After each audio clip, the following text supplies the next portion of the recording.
خوش آمدید ناظرین، آپ دیکھ رہے ہیں پروگرام شارع دستور۔ میں ہوں شہزاد رضا۔ آج بات کریں گے گلگت بلتستان کے الیکشن کے جو 15 نومبر کو ہونے جا رہے ہیں۔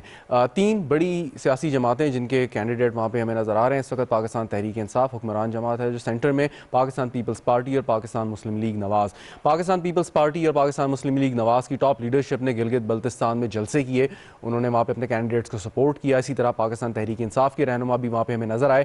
اس ضمن میں سیاسی جماعتیں اپنے اپنے نمائندوں کو وہاں پر ان کی مدد کر رہی ہیں، اور لیکن جو گلگت بلتستان کے چیف الیکشن کمشنر ہیں شہباز خان صاحب، انہوں نے کوئی 95 کے قریب نوٹسز بھی جاری کی اور کہا ہے کہ کچھ سیاسی جماعتیں اور ان کے جو رہنما ہیں وہ کوڈ آف کنڈکٹ کی خلاف ورزی بھی کر رہے ہیں۔ گلگت بلتستان کا یہ تیسرا الیکشن ہے۔ پہلے الیکشن میں پاکستان پیپلز پارٹی کامیاب ہوئی، مہدی شاہ اس کے چیف منسٹر بنے۔ دوسرے الیکشن میں حافظ حفیظ الرحمان پاکستان مسلم لیگ نواز کے جو ہے وہ چیف منسٹر بنے تھے، اور اب یہ تیسرا الیکشن ہے۔ دیکھتے ہیں، اور اب تک کی جو اطلاعات اور جو مبصرین بات کر رہے ہیں، یہ اصل مقابلہ پاکستان تحریک انصاف کے جو سپورٹڈ کینڈیڈیٹس ہیں اور پاکستان پیپلز پارٹی کے جو سپورٹڈ کینڈیڈیٹس ہیں ان کے مابین ہے، اور پاکستان مسلم لیگ نواز اس طریقے سے نظر نہیں آ رہی۔ سوال یہ بھی پیدا ہوتا ہے کہ پی ڈی ایم کے پلیٹ فارم پہ یہ سیاسی جماعتیں حکومت کے خلاف متحد ہیں جلسے جلوسوں کی حد تک، لیکن گلگت بلتستان کے انتخابات میں یہ آپس میں کوئی ایڈجسٹمنٹ نہیں کر پائیں اور ایک پلیٹ فارم سے الیکشن نہیں لڑ پائیں، جس کا فائدہ تحریک انصاف کو ہو سکتا ہے کیونکہ یہ آپس میں بھی ایک دوسرے کے ووٹ یقیناً توڑ رہے ہوں گے۔ اس سے پہلے ہم اس موضوع کی طرف آئیں، ایک جو سب سے اہم بات آج کے دن کی 6 نومبر وہ ہے کشمیر اور یوم شہدائے کشمیر پوری دنیا میں منایا جاتا ہے، اور اس کا بیک گراؤنڈ یہ کہ تقریباً 25 سے 30 لاکھ کشمیریوں کو اس وقت ڈوگرا فوج نے مہاراجہ کی قیادت میں اور بھارتی انتہا پسند تنظیموں نے مل کر قتل کر دیا تھا، بڑی بے دردی سے ایک میسیکر تھا، اور اس کی یاد میں کشمیری بلکہ پوری دنیا کے جو مہذب لوگ ہیں وہ یوم شہدائے کشمیر جو ہیں اس کو مناتے ہیں، کمیموریٹ کرتے ہیں۔ اور کشمیر کا جو مسئلہ ہے، ہم جانتے ہیں کہ حالیہ گزشتہ 1 سال سے بھارت کے اس غیر قانونی غیر آئینی اقدام کے بعد جس طریقے سے انٹرنیشنلائز ہوا ہے، اس کے بعد آج اس دن کی اہمیت بہت بڑھ جاتی ہے۔ مسعود خان، سردار مسعود خان صاحب اس وقت ہمارے ساتھ موجود ہیں، پریزیڈنٹ ہیں آزاد جموں کشمیر کے۔ اس موضوع پہ بات کرنے کے لیے بہت شکریہ آپ کا سردار صاحب ٹائم دینے کا۔ آج کا موضوع کیا پیغام دینا چاہیں گے آپ کشمیریوں کو، چاہے وہ ایل او سی کے اس پار رہتے ہوں یا اس پار؟ پہلی بات تو یہ ہے کہ جو یوم شہدائے جموں مناتے ہیں 6 نومبر کے حوالے سے، 6 نومبر 1947 کے حوالے سے، اس کے حقائق لوگوں کے سامنے موجود نہیں ہیں۔ یعنی کہ وہ جو قتل عام ہوا تھا، نسل کشی ہوئی تھی، اس کے بعد ہندوستان نے اسے تاریخ کے اوراق سے غائب کر دیا تھا، لیکن اس وقت کے جو محققین تھے، مثال کے طور پر جو وہ زمانے کے وید بھاسن تھے، ایک جنہوں نے خود آنکھوں سے مشاہدہ کیا تھا اس قتل عام کا، انہوں نے بڑی تفصیل کے ساتھ لکھا ہے کہ کس طریقے سے 2,37,000 مسلمانوں کو اکتوبر اور نومبر کے مہینوں میں شہید کیا گیا تھا۔ دوسرا یہ تھا کہ جو اس وقت کے مانے ہوئے اخبارات تھے لندن کے، جس میں بالخصوص دا ٹائمز آف لندن تھا، اس کے بعد وہ ایک اسٹیٹسمنٹ اخبار ہوتا تھا، انہوں نے تصدیق کی کہ 2 لاکھ سے زیادہ لوگوں کو اتنے مختصر مدت میں قتل کیا گیا تھا۔ ان کا جرم صرف یہ تھا کہ وہ مسلمان تھے، اور مہاراجوں کو یہ خطرہ تھا کہ ریاست جو ہے اس کے ہاتھوں سے پھسل رہی ہے، اور کل اگر رائے شماری ہوئی جس کا انڈیا جو ہے وہ پنڈت جواہر لال نہرو نے بھی دیا تھا، اور بعد میں سلامتی کونسل کی قراردادوں کا بھی امکان تھا، تو اس نے کہا کہ مسلمانوں کی آبادی کو گھٹا دو۔ تو جموں میں اس وقت 1947 میں مسلمانوں کی تعداد جو ہے 61% تھی، جو اس قتل عام کے بعد گھٹا کے تو کوئی تقریباً 33% کر دی گئی۔ تو یہ ایک قسم کا جینوسائیڈ تھا، یعنی جس جینوسائیڈ کو لوگ جانتے ہیں اسے ہولوکاسٹ کے نام سے جانتے ہیں، وہ دوسری جنگ عظیم میں ہوا تھا ہٹلر کے زیر نگرانی، لیکن بہت کم لوگ جانتے ہیں کہ بالکل اس سے ملتا جلتا، اس سے زیادہ ہولناک، اس سے زیادہ خطرناک اور اس سے زیادہ تباہ کن جو ہے جینوسائیڈ جو ہے وہ 6 نومبر کو ہوا تھا۔ اور اس کے بعد صرف یہی نہیں ہوا تھا، ایک اور انگریزی میں اصطلاح استعمال کی جاتی ہے پوگرام، جسے آپ کہیں گے زبردستی انخلا۔ تو تقریباً 3-4 لوگ جو ہے وہ دھکیل دیے گئے تھے اس جموں کی سرزمین سے باہر، آزاد کشمیر کی طرف یا پاکستان کی طرف۔ تو اس لیے یہ ہمارا ایک سیاہ دن ہے اور انسانیت کی تاریخ کے اوپر ایک بدنما دھبا ہے۔ اچھا سردار صاحب، آپ نے کہا کہ تاریخ کے اوراق میں ہندوستان نے، بھارت نے دبا دیا، لیکن ہم نے ماضی میں اس دن کو اجاگر کرنے کے لیے اور وہ جو قتل عام تھا اس کو منظر عام پر لانے کے لیے کیا ایفرٹس کی؟ ہم سمجھ سکتے ہیں کہ پارٹیشن کے فوراً بعد نوزائیدہ حکومت تھی، مختلف مسائل تھے، ایڈمنسٹریٹو ایشوز تھے، لیکن بعد میں جب کشمیر کے کاز کو ہم لے کے چلے تو آپ کے خیال میں ہم نے جسٹس کیا ان لوگوں کے ساتھ جو اب اس دنیا میں نہیں رہے؟ نہیں، میں سمجھتا ہوں کہ جو یوم شہدائے جموں جو ہے اس کے بارے میں جس قسم کے ہمیں ڈاکومنٹیشن کرنی چاہیے تھی اور جس طریقے سے بین الاقوامی ایوانوں میں پیش کرنا چاہیے تھا یا جو ٹرائبیونلز ہیں ان کے سامنے پیش کرنا چاہیے تھا یا جے میں جانا چاہیے تھا، وہ ہم نہیں کر سکے۔ لیکن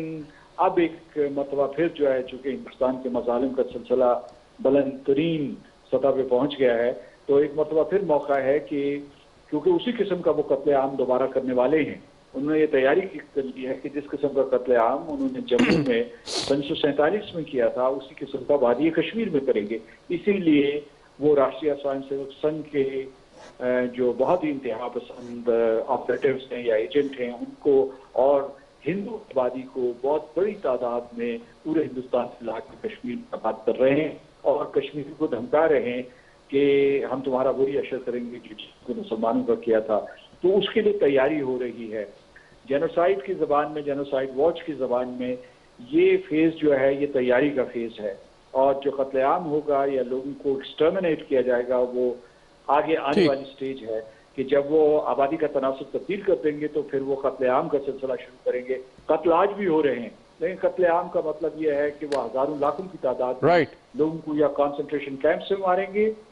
یا سڑکوں پہ ماریں گے یا ان کے گھروں میں ان کو تباہ و برباد کر دیں گے یا نقل مکانی پر مجبور کر دیں گے۔ بالکل۔ ون لاسٹ کویسچن سے ویری کوئکلی کہ اب ہم اس کے لیے کیا کر سکتے ہیں کہ یہ وہ قتل عام جو 47 میں ہوا تھا خدا نخواستہ وہ ریپیٹ نہ ہو جائے؟ What can we do? دو چیزیں، ایک تو یہ ہے کہ ہمیں اپنی سیاسی اور صفاتی تحریک کو زیادہ مؤثر بنانے کی ضرورت ہے۔ جیسا کہ آپ خود اپنی کلمات میں کہہ رہے تھے کہ گزشتہ ایک برس میں جو ہے دنیا جاگی ہے، اس نے دیکھا ہے کہ ہندوستان کیا کر رہا ہے، ہندوستان جو ہے کس طریقے سے حکم کی مرضی کے خلاف اس کی ریاست کو ہندوستان کے ساتھ ضم کرنے کی ناکام کوشش کی ہے۔ تو یہ جو ہے اس تحریک کو تیز تر اور مؤثر کرنے کی ضرورت ہے۔ دوسرا میرا یہ خیال ہے کہ اگر ہندوستانیوں نے اتنا بڑا حملہ کیا جس طریقے سے جموں پر کیا گیا تھا اور یہ وہی قوتیں ہیں نئے بھیس بدل کے، تو ہمیں پورے طریقے سے ہماری فوج کو، ہماری قوم کو تیار ہونی چاہیے ایک عسکری آپریشن کے لیے، کیونکہ ممکن ہے ہمیں جو ہے دفاع اہل کشمیر کی انتظام۔ ٹھیک ٹھیک، بہت شکریہ سردار مسعود خان صاحب، president Azad Jammu and Kashmir, ہمارے ساتھ گفتگو کر رہے تھے۔ یوم شہدائے جموں آج جو منایا جا رہا ہے اس کے بیک گراؤنڈ بھی انہوں نے بتایا۔ اب آتے ہیں اپنے مین ٹاپک پہ، گلگت بلتستان کے الیکشن جو 15 نومبر کو ہونے جا رہے ہیں۔ 24 کنسٹیٹوئنسیز ہیں اس کی جو حلقے ہیں اور 33 سیٹیں ہیں جس میں ریزرو سیٹس خواتین کی اور ٹیکنوکریٹس کی بھی سیٹیں ہیں۔ تقریباً 330 جو ہے وہ کینڈیڈیٹس امیدوار ہیں جو اس میں انتخابات میں حصہ لے رہے ہیں، اور جیسے میں نے پہلے گزارش کی کہ ایک دفعہ پاکستان پیپلز پارٹی کے جو سپورٹڈ کینڈیڈیٹس تھے وہ مہدی شاہ صاحب وہ منتخب ہوئے، دوسری دفعہ مسلم لیگ نواز کے حافظ حفیظ الرحمان، اور اس دفعہ دیکھنا ہے کہ کون سی سیاسی جماعت کا جو امیدوار ہے وہ گلگت بلتستان کے انتخابات میں کامیاب ہوتا ہے نہیں۔ مہمانوں کا آپ سے تعارف کراتا ہوں۔ فرمان علی صاحب مجھے اسٹوڈیو میں جوائن کر رہے ہیں، سینئر صحافی ہیں، گلگت بلتستان سے تعلق ہے۔ بہت شکریہ فرمان علی صاحب آپ کا۔ اسکائپ پہ ہمیں جوائن کر رہے ہیں Afzal Shigri sahib, former inspector general of police ہیں، گلگت بلتستان پر عبور رکھتے ہیں، وہاں سے تعلق ہے۔ افضل شگری صاحب آپ کا بھی بہت شکریہ۔ مہدی شاہ صاحب farmer chief minister Gilgit Baltistan بھی ہمارے ساتھ ٹیلی فون لائن پہ موجود ہیں۔ شاہ صاحب آپ کا بھی بہت بہت شکریہ۔ افضل شگری صاحب آپ کی جانب سب سے پہلے آتا ہوں، اور آپ کے خیال میں یہ مقابلہ اصل میں ہے کس کے درمیان؟ ایک دفعہ پاکستان پیپلز پارٹی بیک، دوسری دفعہ P M L N back, اس دفعہ کیا دیکھ رہے ہیں کہ کون سی سیاسی جماعت جو ہے اس کے امیدوار جو ہے ان کی تیاری زیادہ ہے اور ان کے چانسز زیادہ ہیں؟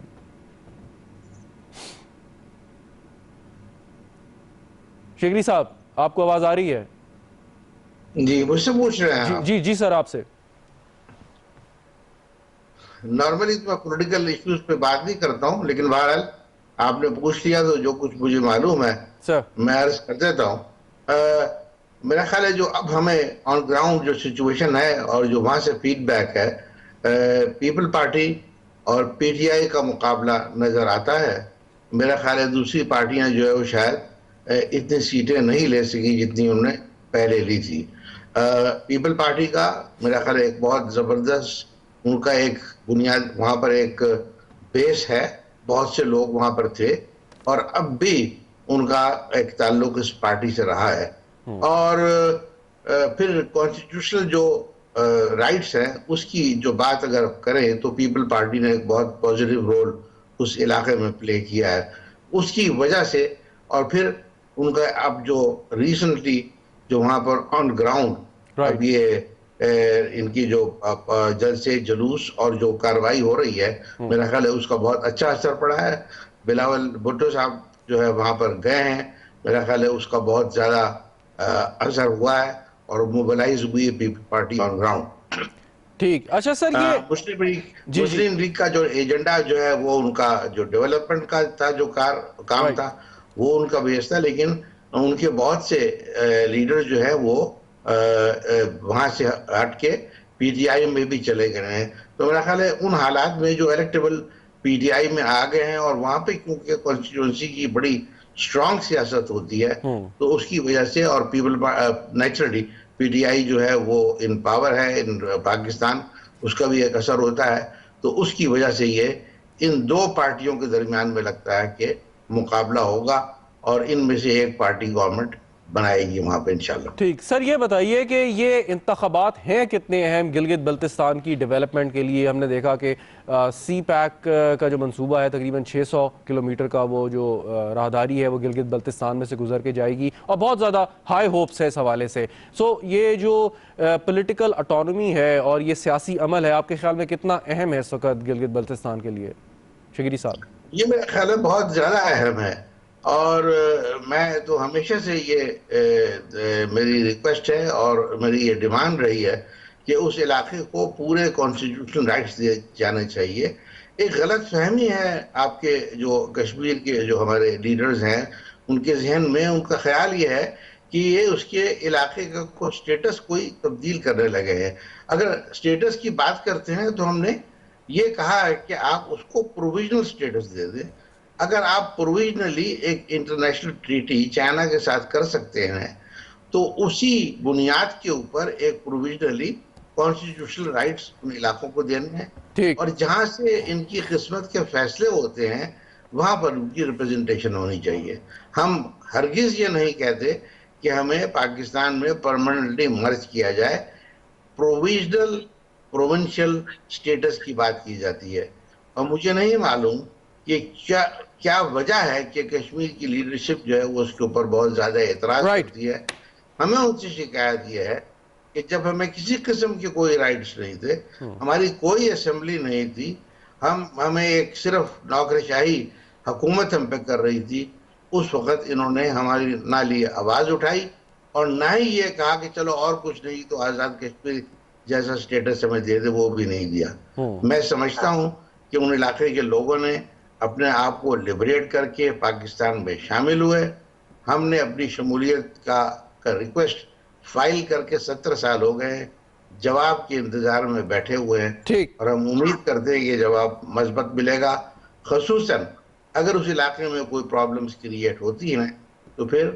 یہ سی پیک کے لیے بہت نقصان دہ ہوگا جو پاکستان کے لیے بہت فیٹل ہو. بالکل ٹھیک. مہدی شاہ صاحب آپ کی جانب آتا ہوں. اور پرائم منسٹر عمران خان نے وعدہ کیا ہے کہ گلگت بلتستان کو باقاعدہ پاکستان کا 5واں صوبہ بنایا جائے گا آئینی ترمیم. آپ گلگت بلتستان کے پہلے وزیر اعلیٰ تھے, تو مجھے یہ فرمائیے گا کہ پاکستان پیپلز پارٹی آپ نے 98ویں ترمیم تک پاس کر دی جو کہ بڑا مشکل عمل تھا, تو گلگت بلتستان کو وہ سٹیٹس کیوں نہیں مل سکا جس کا ذکر افضل شگری صاحب کر رہے ہیں؟ مہدی شاہ صاحب. جناب شکریہ. افضل شگری صاحب نے جو فرمایا وہ صحیح ہے, لیکن ہم اس کو یہ سمجھ رہے تھے یہ ہمارے لیے ایک پہلا قدم ہے. اس کے بعد ہم نے اسی پارٹی میں رہ کے جد و جہد کیا. پرسوں جو وزیر اعظم نے اعلان تو کیا, اس کے بعد اس نے فوراً یو ٹرن لیا اور اپنے ٹویٹر سے اس کو ڈیلیٹ کر دیا. اور گلگت بلتستان کے نگران وزیر اعلیٰ نے اپنے پریس کانفرنس میں صاحب کہا کہ جی کوئی صوبے کا اعلان وزیر اعظم نے نہیں کیا ہے, کیونکہ یہ بات پہلے ہی تو یہ تھا کہ بھائی جو بھی ادھر حکومت بنے گے ان کے ذریعے اسمبلی میں اسمبلی میں قرارداد پاس کریں گے، اس کے بعد ویری رائٹ، بالکل وہ بات درست ہے آپ کی، لیکن مجھے صرف یہ بتائیے گا کہ جو بھی اعلان ہوا، لیکن ایک اعلان کر دیا اور اس کے وہ اخبارات میں خبر بھی آئی ہے، سوال یہ ہے کہ آپ نے بھی تو 5 سال حکومت کی، تو یہ وجہ کیا رہی کہ 5 سال مسلم لیگ نواز بھی رہی، آپ کی حکومت رہی، تو یہ اس 10 سال کے عرصے میں یہ کیوں نہ ہو سکا؟ ہاں، میں آپ کو بات بتاؤں، پیپلز پارٹی کے دور میں دونوں اخبار میں 2 کمیٹیاں بنائیں، ایک کا شیرپا سربراہ تھا، ایک کا افتخار گیلانی صاحب جو پشاور سے تعلق سعید افتخار، تو اس پہ کافی پیش رفت ہوا، اور اسی پیش رفت کے نتیجے میں پہلا چیف ایگزیکٹو آیا، اس کے بعد بے نظیر صاحبہ نے 94 میں جماعتی الیکشن کرایا، اور ہمارا ڈیمانڈ شروع سے، میں سینٹر ایگزیکٹو میں ہر وقت یہی ہمارا ڈیمانڈ تھا کہ بھائی ہمیں صوبہ بنائے، تو اس کے بعد آپ دیکھیں واحد ہمارا منشور ہے 2018 کے منشور ہے، باقی کسی بھی آپ پارٹی کے منشور کو دیکھیں اس میں گلگت بلتستان کا ذکر نہیں ہے، پہلا ہمارا منشور ہے جس میں عبوری صوبہ کا ذکر کیا ہوا ہے، اور آپ کو پتا ہوگا کہ ہمارے لوگ سپریم کورٹ میں گئے اور سپریم کورٹ نے اعتزاز حسن کو اپنے مدد کے لیے بلایا تھا، تو اعتزاز حسن نے بھی پیپلز پارٹی کے، آپ کو پتہ ہے سینئر رہنما ہے، انہوں نے بھی یہ کہا تھا کہ جی اگر ان کو عبوری صوبہ دیا تو کوئی حرج نہیں۔ رائٹ، لیکن اب تو خیر مطلب آپ کو آئین میں ترمیم کرنی ہے تو 2/3 اکثریت درکار ہے پارلیمان کے اندر، تو اگر ایسا کوئی قدم آپ اگر الیکٹ ہو جاتے ہیں اور ایسا اٹھانے کا ارادہ رکھتے ہیں تو یقیناً باقی سیاسی جماعتوں کی مدد آپ کو درکار ہوگی، same is the case with the P T I کہ اگر وہ ہوتی ہے تو ان کو بھی آپ لوگوں کی مدد درکار ہوگی، تو کم از کم یہ ایک نیشنل ایشو ہے، سیاسی اختلافات بھلا کر اس پر اتفاق نہیں ہو سکتا کیا؟ نہیں، ظاہر ہے، آپ تو دیکھیں نا جی، تمام مثال پیپلز پارٹی کا بھی یہ موقف ہے جی، اس کو صوبہ بننا چاہے، عبوری نون کا بھی ہے اور پی ٹی آئی کا بھی ہے، اور دوسرے جو وفاقی جماعت کے لوگ یہاں الیکشن لڑے تو کل ان کو ہمارے ساتھ دینا پڑے گا، نہیں دیا تو ان کو پتہ، لوگوں کو پتہ چلے گا کہ کون پارٹی گلگت بلتستان سے غداری کر رہی ہے، تو واضح ہو جائے گا جی۔ بالکل ٹھیک، میں واپس آتا ہوں فرمان علی صاحب، یہ جو گفتگو ہو رہی ہے صوبہ باقاعدہ طور پر آئینی ترمیم کے ذریعے، تو کیا سیاسی جماعتیں آپ کے خیال میں واقعی اتنی میگنانمٹی شو کر سکتی ہیں کہ وہ اپنے سیاسی اختلافات بھلا کر اس کو باقاعدہ الیکشن کے بعد کوئی باقاعدہ طور پر اس کو فارملی ٹیک اپ کریں؟ جی شکریہ شہزاد صاحب، جیسے شکری صاحب نے اور مہدی شاہ صاحب نے کہا کہ یہ کوئی آج کا مطالبہ نہیں ہے، یہ کافی عرصے سے مختلف سیاسی پارٹیاں جو ہے وہ یہ مطالبہ کر رہے تھے کہ بھئی ہمیں ایک کوئی کانسٹیٹیوشنل کوئی سٹیٹس ہمارا کوئی واضح ہونے چاہیے، اس کو لمبو میں نہ رکھے، لیکن سم ہاؤ کوئی اس پہ سیریسلی کوئی بات ہوئی نہیں ہے، مطلب یہ کہ عبوری صوبہ جو ہے اس کے اوپر پیپلز پارٹی نے بھی کمیٹیاں بنائی جیسے مہدی شاہ صاحب نے کہا، اس کے بعد پھر 2015 میں سرتاج عزیز صاحب کی بھی ایک کمیٹی بنی تھی، تو وہ کیا کرتی اور انفیکٹ اس نے بھی یہی سارے یعنی چیزیں ریکمنڈ کیے تھے، لیکن بڑی انفارچونیٹ بات ہے کہ پی ایم ایل این کی گورنمنٹ تھی فیڈرل میں بھی اور وہاں پہ بھی، انہوں نے اس پہ کوئی سیریسلی سرتاج عزیز کمیٹی کے رپورٹ کو آگے نہیں بڑھایا کہ بھئی آپ وہی کر لیتے ہیں، انہوں نے ایک ہاچ پاچ ایک 2018 آرڈر جو ہے جس کو سپریم کورٹ نے نل اینڈ وائڈ ڈکلیئر کیا کہ بھئی اس کی یہ بالکل نہیں ہے، اس میں کوئی بیسک رائٹس کی کوئی گارنٹی نہیں ہے، بلکہ آپ جو دوسرے صوبوں کے جو سٹیزنز کو جو رائٹس حاصل ہیں ان کو دینا چاہیے، لیکن میرا کہنا یہ ہے کہ صرف نومنکلیچرز چینج کرنے سے بات نہیں بنے گی، اب جو گراؤنڈ ریالٹیز کی اگر بات کریں تو جو نیشنلسٹ پارٹیز ہیں یا کچھ اور ریڈیکل جو یوتھ ہے وہ اب اس سے آگے کی بات کر رہے ہیں، مطلب جو پاکستان کے جو پرنسپل سٹینس ہے یو این میں وہ تو اس کی بات کر رہے ہیں کہ بھئی یو این میں تو آپ نے یہ وعدہ کیا کہ بھئی ہمیں لوکل اتھارٹی دی جائے گی اور جس میں تمام پاورز ان کو دی جائے گی، اور وہ اس پہ کیوں نہیں پاکستان اپنے کیس کو مضبوط کرتا ہے؟ ویری رائٹ، یہ ذرا بتا دیں مجھے کہ بڑے پرومیننٹ لیڈرز گئے ہیں وہاں پہ، انہوں نے خطاب کیے جلسہ عام سے اور لوگوں سے ملے اور کیمپیننگ میں حصہ لیا، سو جو چیف الیکشن کمشنر ہیں انہوں نے نوٹسز کیوں دیے، ذرا یہ تھوڑا سا ہمارے ناظرین کو بتائیے گا۔ لیکن یہ الیکشنز ہو رہے ہیں 2017 کے الیکشن ایکٹ کے تحت جو ہے، اور چونکہ وہ علاقہ جو ہے ایز سچ پاکستان کے کانسٹیٹیوشنل پارٹ نہیں ہے، تو یہاں سے وہاں پہ جا کے پہلے بھی ہوتا رہا، یہ صرف اس دفعہ نہیں ہوا ہے، پہلے بھی ہوا ہے، مثلا پیپلز پارٹی کی گورنمنٹ میں خود گیلانی صاحب گئے اور پھر نواز شریف صاحب بھی گئے تھے، تو یہ ایک طرح سے